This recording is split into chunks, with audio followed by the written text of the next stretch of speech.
Welcome to Where Parents Talk. My name is Lianne Castelino. Our guest today is a politician, a former journalist, and an author. Marci Ien is Canada's Minister for Women and Gender Equality and Youth. She's also a mother of two.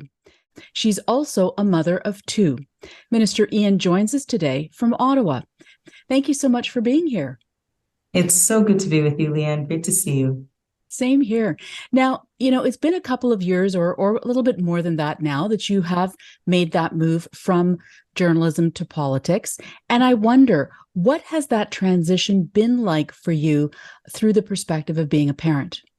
It is the basis of everything. And it's where I started when I decided to make the leap. I had to go to my kids and I had to ask them whether this is something that they could do, because this is a team sport. It isn't just about me. And at that time, Blaze was 15 years old and Dash was 8 years old. And we decided as a family, with Blaze actually leading the way, that we would do this. So has it been easy every step of the way? No. Do I sometimes feel immense guilt? Absolutely.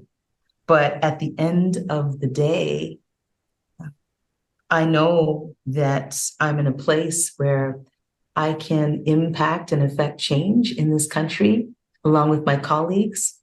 And that is going to be better, not just for my kids, but kids right across this country. My kids understand how important it is to have diversity of voice at a table, in places where those voices aren't always welcomed, in places where those voices aren't always heard. And so they appreciate exactly where I am and why I'm doing this. And I just try to do it all. That's what I don't know that I do it all well all the time, but I try to do it all. It's such an interesting approach that your starting point was going and having that conversation with your children, even though they were on the younger side. I'm curious, what kind of changes have you and they had to institute in order to make all of this work? It means calls, Zoom calls instead of, being in person. It means sometimes putting Dash to bed and talking to him on the phone or doing a FaceTime call and reading a story because we're in two different places. It means sometimes going over homework assignments with Blaze or having her email me things to get my opinion on something that she's written. It means less time together, but it also means getting creative. So last summer, for instance, I had to travel a bit for work, and I bought Blaze a couple of tickets, and she came with me, and she got to see what we do as a team. And that was a real eye-opener for her because she understood where I was when I wasn't always there, and understood the job to the fullest and appreciated that. There are times where, I have events in my riding of Toronto Centre, be it, in Regent Park or Cabbagetown or the Village, St. Jamestown, whether it's picnics. I've got a festival coming up, in a few days, and he'll come with me. And the good people in my riding know him well. A lot of them ask whether he'll be attending different events. And so he becomes part of things. And I think, Lianne, that's a huge part of this, that my kids have become part of this because, as I said, it's a team sport. So they are involved. I've often said that my wisest advisors are my youngest ones, and I ask my kids for advice all the time. So they are involved from top to bottom. Scenarios. What would you do in this case? Or how would you deal with this? And it's surprising how good that advice is. Well, and the way you describe it, it's such a rich learning experience for them, right? At such a young age, and seeing things and being exposed to things in real time and watching their mom at work. You are certainly no stranger to managing career and family life. You did it for many years while having to get up in the middle of the night and work in the early morning hours. So, how would you characterize your overall approach to trying to manage those two important jobs? I threw balance out the window, completely threw it out the window because I had to. The whole idea of being 50% here and 50% there and balancing work and balancing personal life, it just wasn't working. And I found, frankly, the guilt overwhelming that I wasn't being the mom that I should be. I wasn't home every night and I couldn't make every field trip and I couldn't bake cookies and I couldn't do all those things. And it became a situation where I thought, okay, so when I'm with you, I'm with you. And that became my mantra, that if I'm with you, I am completely with you. And, so sometimes it's an 80-20 situation. Sometimes, work takes over because it has to. And then sometimes that is reversed. But just getting rid of that, because the negative self-talk is a thing, that whole idea of you're not doing what you need to do as a parent because you're not there as much as every other parent. And, what kinds of choices are you making? I realized that I'm modeling something for my kids. And I want them to see a mom who is confident in what she's doing, is strong with regards, has a strong work ethic, but loves them more than anything, and that the two can coexist. It's just not 50-50 all the time. So, along those lines, Minister Ien, what would you suggest to women, other parents watching this interview who might be contemplating a major career move or a move into politics with such an intense spotlight on not just the individual, but on every aspect of their life? What kind of tips could you possibly provide them, having gone through it yourself and going through it yourself? I am so happy you asked this question because I think it also speaks to timing. I was 50 plus years old when I decided to make this change. So at a time when many would be contemplating retirement in 5-10 years or looking at some sort of long-term plan, most certainly not contemplating throwing their life up into the air and running in a by-election. A lot of people thought I had lost my mind. A lot of them. They said, "What do you mean? You are 50 years old, 51 years old, and you're about to do what?" But I offer that lesson, particularly to women of a certain age who think they're done or who think that, they might want to do something, but they're scared, and understandably so, because it's nice to be comfortable. And change sometimes hurts. Change is decidedly not comfortable, but I do believe that that's where the learning happens, but it takes a lot of courage. And I was scared to death. I knew after having conversations with my family and in particular my kids that we were going to do this, that I was going to do this, but I was scared because of course scared of the unknown. I interviewed politicians. I was never going to be one, except now I am. But a huge leap, yes, absolutely worth it. Am I learning and leading and part of change and getting to have conversations with young people and women and gender diverse people and across this country and develop policy? Absolutely. Would I want it any way else right now? Absolutely not. So I would encourage it. It's just that you need a big dose of courage.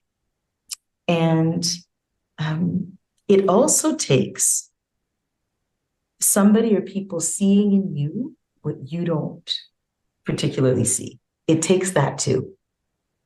Because I didn't see this for me. And so maybe there's a person or people in the lives of maybe people listening or watching this that have encouraged them to kind of go after that change and do what they really want to do, what makes their heart sing. And those are the people that we have to listen to more. We do. We have to listen to those people more. You talk about learning, and as a journalist, certainly in your former life, that was a constant in terms of what you did for a living, learning about people, telling their stories. What would you say that you have learned about yourself?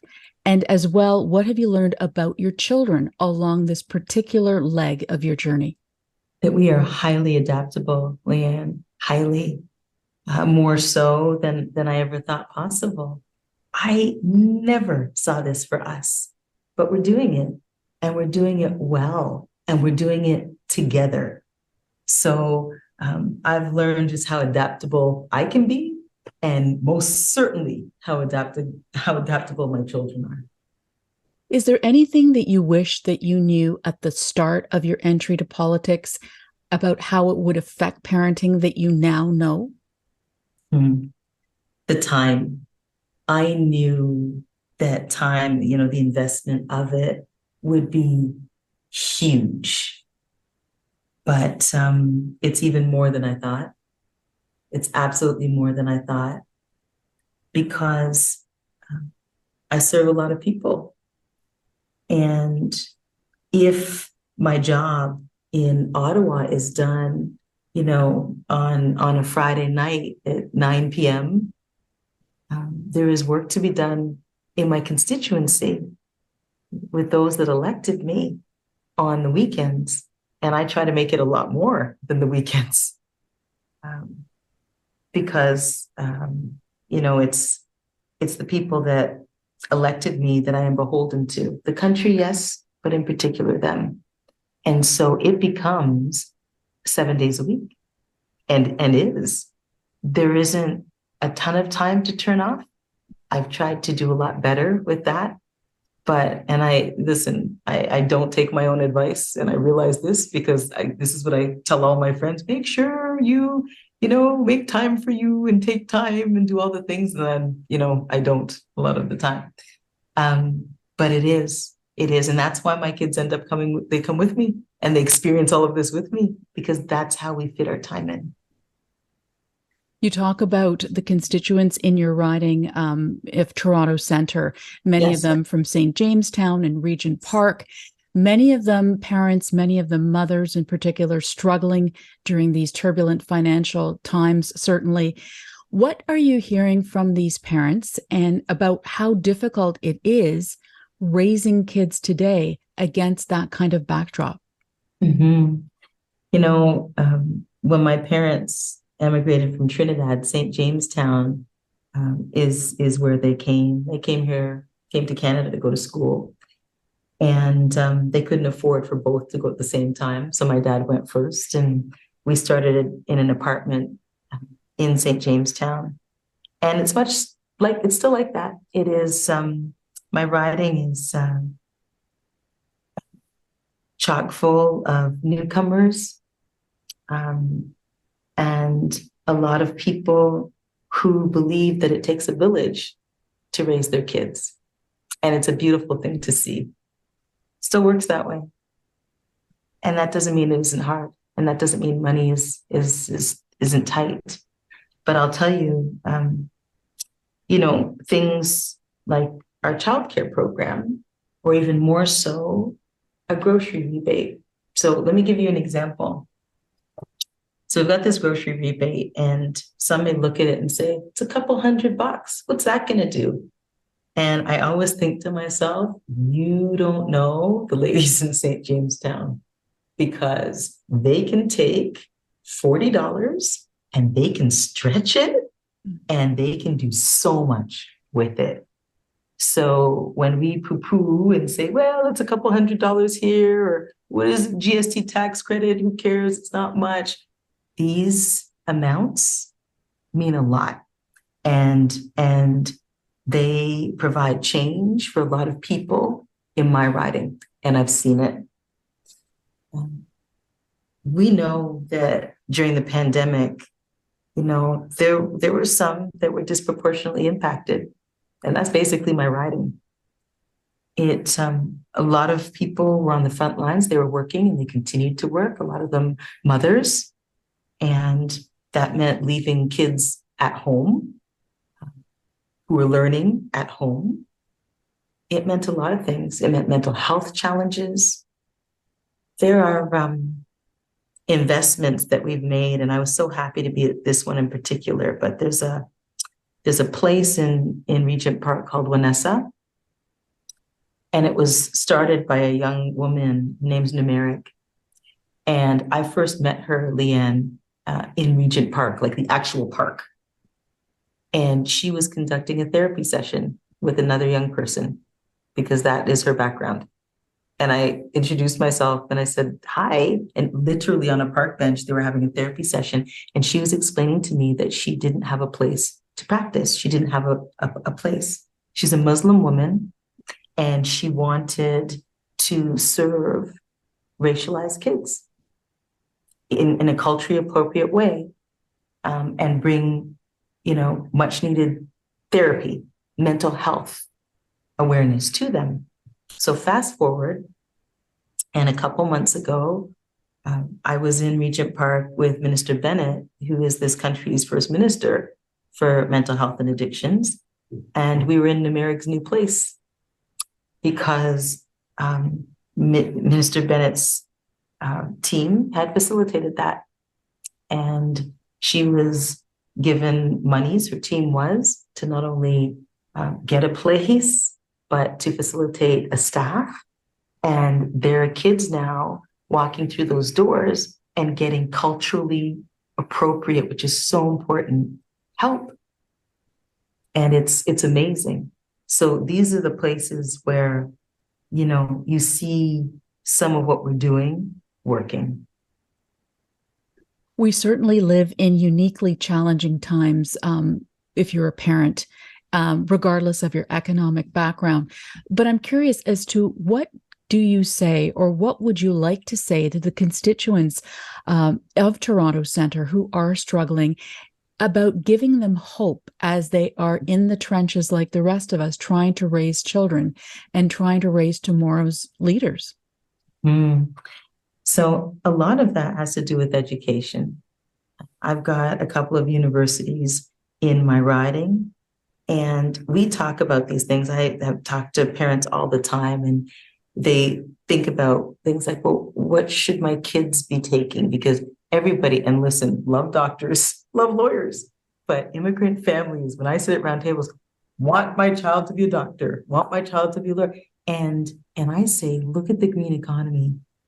Look at the green economy. Look at things like journalism and broadcast. Look at what we're doing right now. This is a podcast. Look at the opportunities that present themselves now and the way certain industries look in the future, because that's where jobs are. That's where they are. So it's about focusing on what's available to them.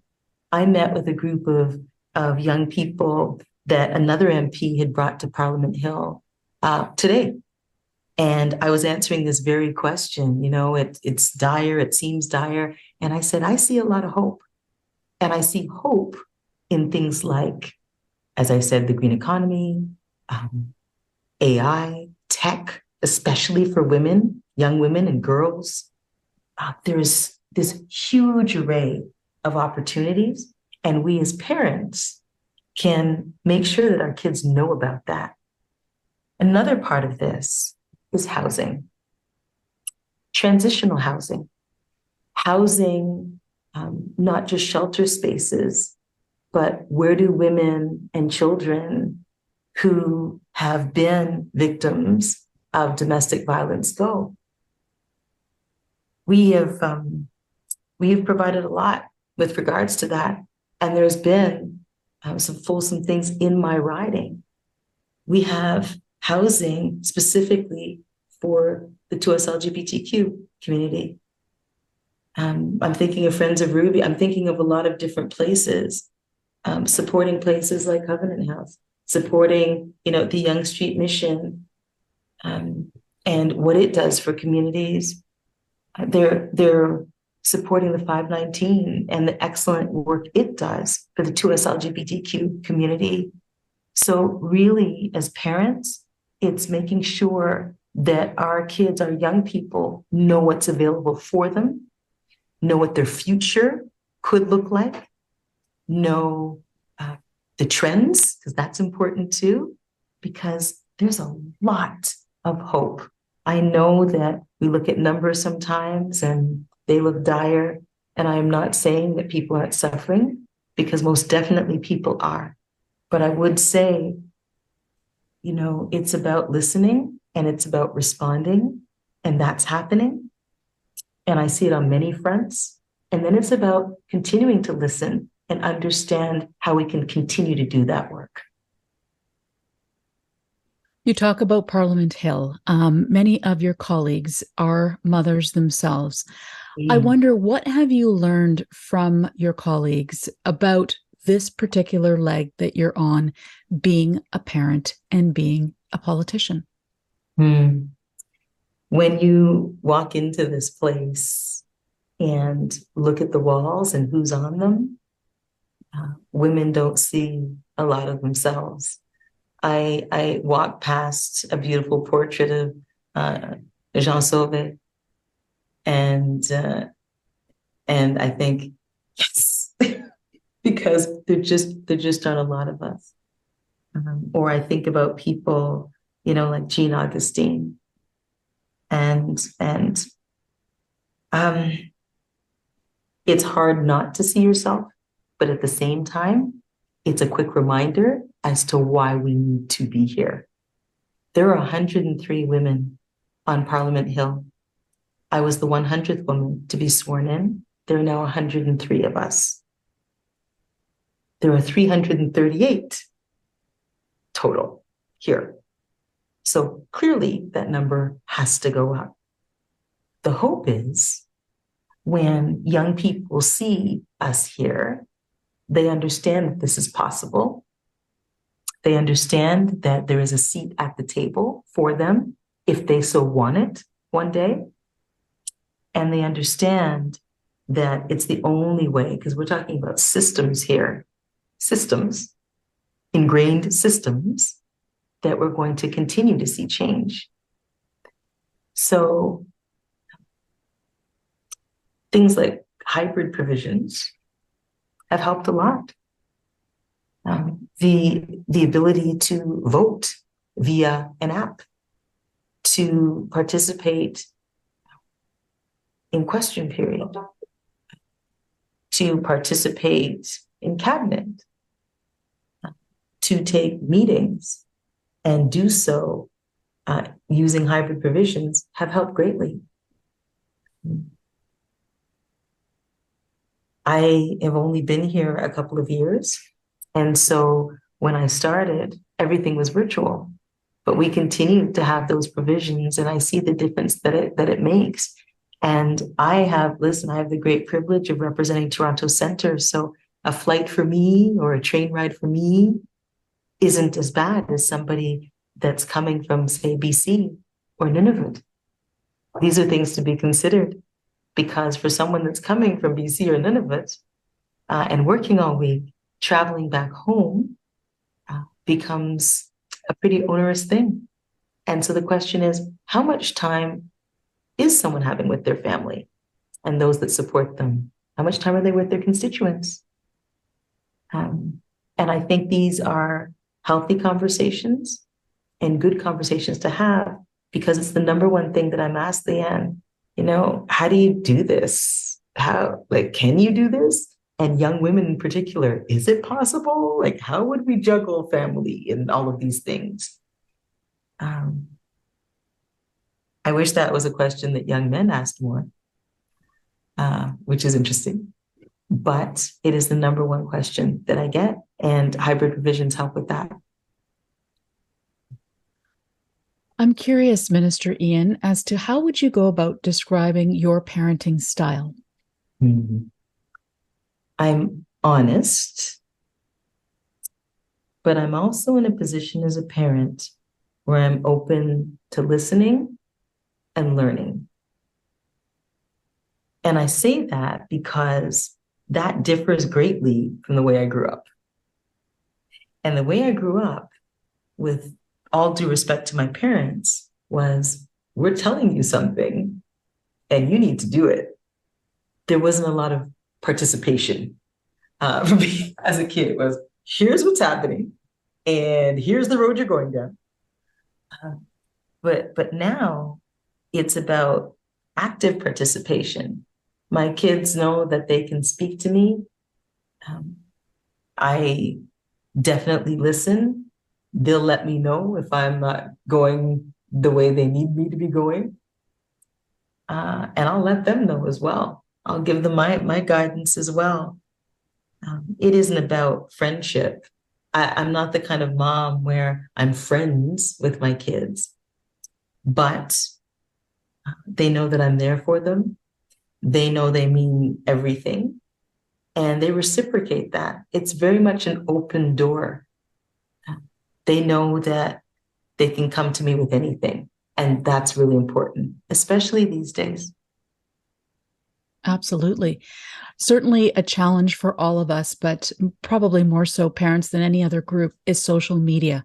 Oh my How do goodness. you, yeah, how do you go about, again, in your position, especially managing that with an 18-year-old and an 11-year-old? Mm-hmm. It is the one thing, if my kids were afraid of anything, it was the social media aspect of this. Because before I was in this place, I got so many threats as a journalist, so many. And my kids were really worried because they said, listen, if this happened to you and you were a reporter, what the heck is going to happen, if you're an elected official?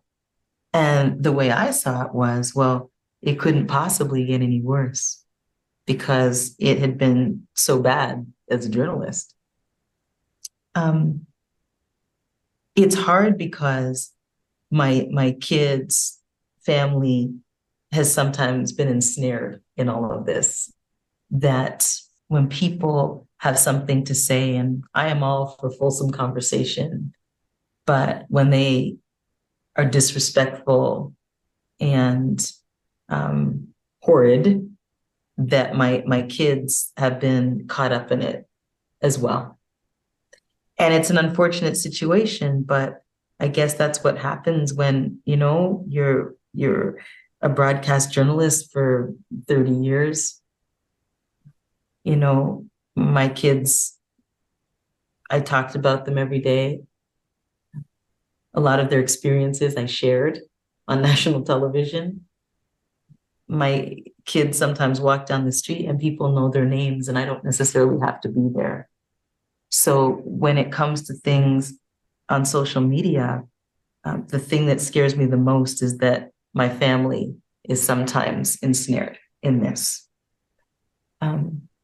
The other part in navigating all of this is the whole timestamp idea, because social media shows you where you're not.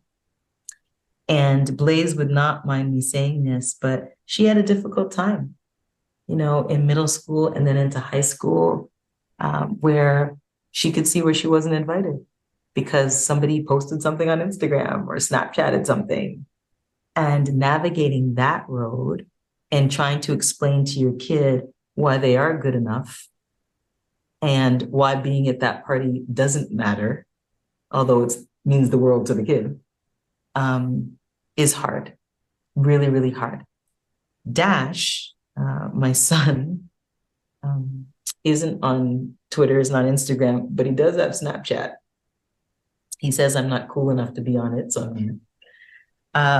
but I'm always trying to monitor, making sure that he's got a friend group, kids in his class, and that kind of thing. But it's difficult. It's a brand new world, but yet it's a world full of possibility, huge possibility in prospective jobs and careers and that kind of thing. It's just that when things go wrong, they go really wrong.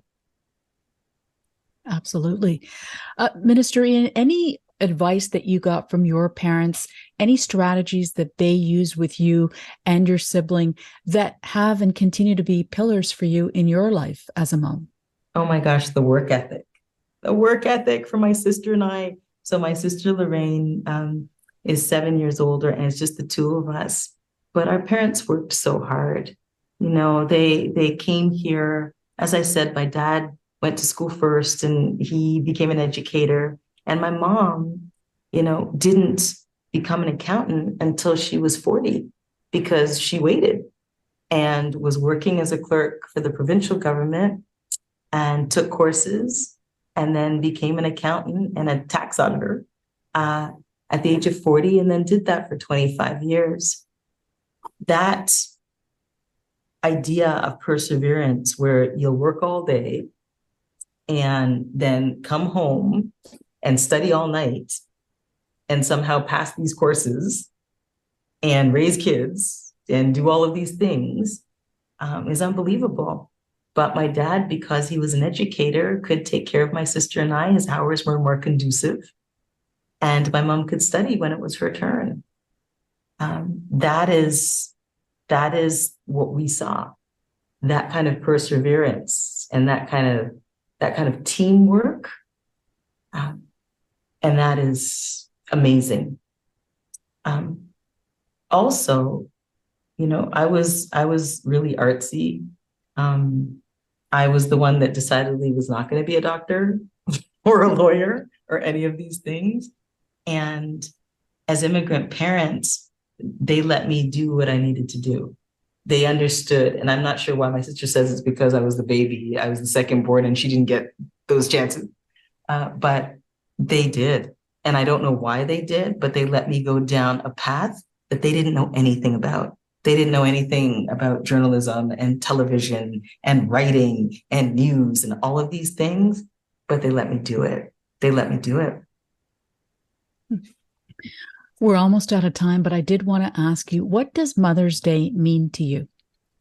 When people say Mother's Day is every day, it's decidedly not. It's decidedly not. And I remind my kids that all the time, that we actually have to do it big on Mother's Day. It is a time of reflection, but mostly family. I check in with myself. I do. How am I doing? How am I doing as a mom? How do my kids think I'm doing? Honestly think that I'm doing, but also a time to say, hey, go easy on yourself too. Don't be so hard. It is also checking in with my friends who are moms and celebrating my mom, of course, and my sister, who also helped to raise me, being 7 years my senior. And it's a time of appreciation too. My favorite thing to do is to be with all the people I just mentioned, all of them. So, to have my kids, have my mom, have my sister, have my nieces, and just to be together and to understand and feel what love looks like. Marci Ien, Minister for Women and Gender Equality and Youth, thank you so much for your time and your perspective today. Oh, loved being with you. Thanks so much, Lianne.